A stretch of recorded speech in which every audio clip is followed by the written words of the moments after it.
आजिर कहानीटी होउछि बुढ़ी थिला बोली बुढ़ा बंचिला। गोटिए गाँ रे बुढ़ा बुढ़ी दुई जण रहुथिले।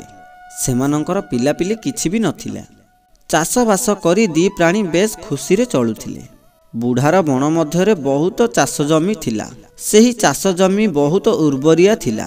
प्रतिवर्ष बुढ़ा सेठी कुंदुरु चाष करी चले। दिने बुढ़ा जमी रे काम करुथिबा समय रे कुआडू एक लांज खंडी बाघटिए आसी सेठारे पहुंची गला। बाघ कहिला, ए बुढ़ा मु तते खाइबी। आजी दिन सारा मते किछि खाइबाकू मिलिनी। मु बहुत भोकिला अछि। प्रकृत रे बाघटी भोकिला थिला। बुढ़ा को बाघ खाइब निश्चित। बुढ़ा जानी भय रे थरिबाकू लागिला। एतिकी बेले बुढ़ा मन को एक उपाय जुटिला। बुढ़ा कहिला, बुझिलु बाघ पुओ, मते खाइबू सत मना नाही, किंतु मते एही अवस्था रे खाइले तू बिचरा किछि लाभ पाइबू नाही। कारण मु वर्तमान अत्यंत दुर्बल। मो शरीर रे मांस पुळे बोली नाही। खाली हाड़ुआ देह को खाई तू की लाभ पाइबू। बरम गोटिए काम कर, मते एबे न खाई गोटिए मास पर खाइबू। सेते बेलकू मु खाद्य खाई अधिक मोटा हो जाइथिबी। एही मासक मध्यरे मु अधिकरु अधिक कुकुड़ा छेली मेंढा मांस खाई अधिक मोटा हो जीवी। तापर तू जाई मते खाइबू। सेतेबेले तू मते खाइले सिना तो पेट पुरिब, आत्मा शांति हेब।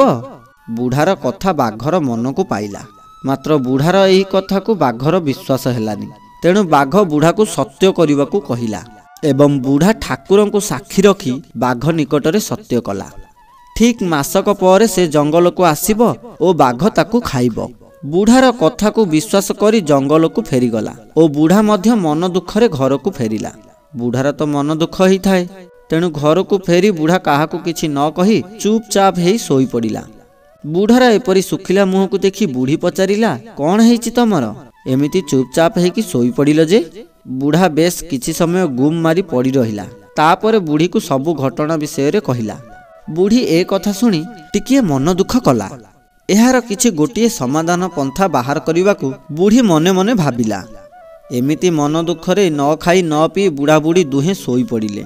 तापर दिन बुढ़ी मनरे एक उपाय जुटिला। बुढ़ी बुढ़ा को कहिला, हेटी शुणुच, मो मन को गोटे उपाय जुटिछि। तमे गोटे काम करिब। मो पई 4-5 खंड साड़ी, किरासिनी, दियासिली ओ 2टी कुकुड़ा आनिब। बुढ़ा बुढ़ीर ए कथा को सुनी भाबिला बुढ़ी बोधे पागल हो जाइछि। तेणु से हताश होई चुपचाप बसी रहिला। बुढ़ी बुढ़ा को योजना संपर्क रे पूरा बुझेई देला। बुढ़ीर योजनाटी बुढ़ार मन को पाइला। एहा मध्यरे मासे बीतीगला। बुढ़ा बुढ़ी पाई 2टी कुकुड़ा, साड़ी और किरोसिनी आनीदेला। उभय बुढ़ा बुढ़ी जंगल को गले। बुढ़ी जंगलरू एक पोला काठ संग्रह करी आनिला। पोला काठटीर गोटिए मुह अधिक ओसारिया होइथिबा बेले अन्य मुहटी अण ओसारिया थिला। बुढ़ी एई काठ नला को आनी बिलरे रखिला। सेई नली भितरे कुकुड़ा 2टी को बांधी देला। बुढ़ा पचारिला बुढ़ी को, एही काठ नलीटी आमर की कामरे लागिबो? बुढ़ी कहिला, बाघ एही काठ नली भितरे पसी मरिबो। बुढ़ा कहिला, केमिति? बुढ़ी कहिला, एही काठ नला मध्यरे कुकुड़ा को छाड़ी दिया जिवो। तुमे बिलरे काम करुथिबो। बाघ जेतेबेले तमको खाइबाकू कहिबो, तमे सेतेबेले ताकू एही कुकुड़ा को खाइबाकू देखैबो। से जेतेबेले एही कुकुड़ा को खाइबाकू नला मध्यरे पसिबो, सेतेबेले मु एही साड़ी घोड़े ही सेठारे छकी बसिथिबी। संगे संगे काठ नलार ओसारिया पार्श्व को लुगा बिंडा देई तार मुह बंद करदेबी। बाघटी ता भितरे पसिगला परे मु किरासिनी ढाली काठ नलारे निया लगेई देबी। बाघटी ता भितरे पोड़ी मरिजिबो। आउ बुढ़ा बुढ़ी एही योजना प्रस्तुत करिबा परे बुढ़ा बिलरे काम करिबाकू गला ओ बुढ़ी काठ नला पाखरे लुचिकी रहिला। एही समय रे लांज खंडी बाघटी सेठारे आसी पहुंचिला।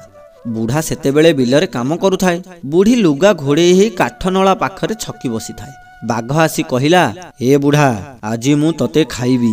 पूर्व योजना अनुजाई बुढ़ा बाघ को कहिला, ए बाघ आजी तू मते खाना। आजी तो पाई 2टी भल कुकुड़ा रहिछि। एहा कही बुढ़ा बाघटी को काठनला मध्यरे थिबा कुकुड़ा को देखै देला।